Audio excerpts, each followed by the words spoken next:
मेरा मानना है कि उत्तराखंड राज्य देहरादून, कोटद्वार, पौड़ी में नहीं बसता है।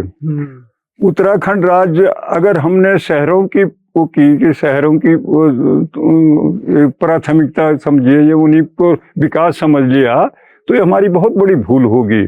और तब समझिए कि हमने ये उसके ईख के बदले में ये कपास खा दिया है, गुड़ के बदले में कपास खा बैठे, ये बहुत बड़ा धोखा हो गया। मेरा मानना है कि अगर उत्तराखंड राज्य को जीवित रखना है तो गांव को जीवित रखना होगा। गांव अगर जीवित नहीं है तो उत्तराखंड राज्य का कोई अस्तित्व नहीं है। और गांव अगर खेती जीवित नहीं है, कृषि जीवित नहीं है, तो गांव में रहने का कोई औचित्य है नहीं। अगर गांव में कुछ भी हम उपज नहीं कर सके, कोई भी उत्पादन यहाँ नहीं कर सके, और नजीमाबाद, बिजनौर की ही राशन के बलबूते पर वहीं की सब्जी और दूध और वही सब खा के यहाँ खाएं, तो यहाँ रहने का औचित्य क्या है? यहाँ रहने का कोई औचित्य नहीं। फिर तो कहीं भी बसो, गांव उजड़े समझिए, उसमें कुछ नहीं।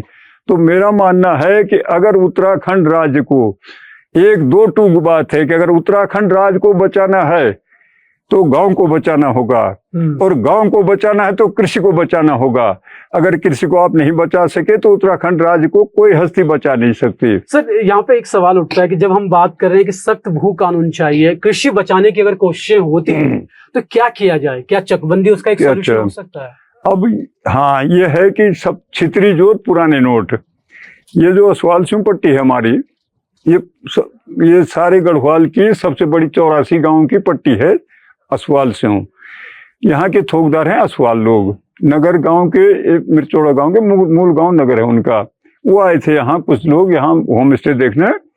तो मैंने उनसे प्रश्न पूछा, आप लोग थोकदार हो, हिस्सेदार हो, भूमिधर हो? हाँ जी हाँ। मैंने कहा भूल जाओ, छितरी जोत पुराने नोट, छितरी जोत पुराने नोट। जहाँ आबाद है वो तो सब पता है कि मेरे खेत को किसका कहाँ है। लेकिन जहाँ गांव के गांव बंजर पड़ गए हैं, वहाँ मैंने देखा अपना खेत, मेरे लड़के ने नहीं देखा। लड़के ने देखा भी होगा दूर से, तो नाती पोतक के लिए तो खो गए वो आप ढूंढ नहीं पाएंगे उन खेतों को। वो तो आप भूमिधर क्या, आप शरणार्थी बन गए, बस शरणार्थी रह गए, सिर्फ मकान भरा आपका रह गया, बाकी जमीन तो गई। तो इसलिए जमीन के एक जगह में होना बहुत जरूरी है, चक के रूप में। अच्छा, अब प्रश्न उठता है कि चक तो बनेंगे, लेकिन चक कैसे बनेंगे? आसान काम नहीं है। यूपी पैटर्न पर नारायण दत्त तिवारी जी से जब मुख्यमंत्री थे तब से चर्चा चले, कौन मुख्यमंत्री ऐसा है जो बहकाने रहा हो जनता को? हमारे त्रिवेंद्र राव जी थे, जब तक कृषि मंत्री थे वो। गरीब जी उसके चकबंदी के नायक थे, गरीब जी तो उनके पीछे पीछे थे, डिटो। ठीक है, कृषि मंत्री जब तक वो रहे, और जब मुख्यमंत्री बने तब मौन हो गए। तो असल में है कि चकबंदी, पहाड़ की स्थितियां भिन्न हैं और प्लेन्स की भिन्न हैं। अभी कुछ दिन पहले हमारे गांव में, यहाँ पट्टी असवाल में तंगोली गांव, एक नोटिफिकेशन है उसका, चकबंदी का जी।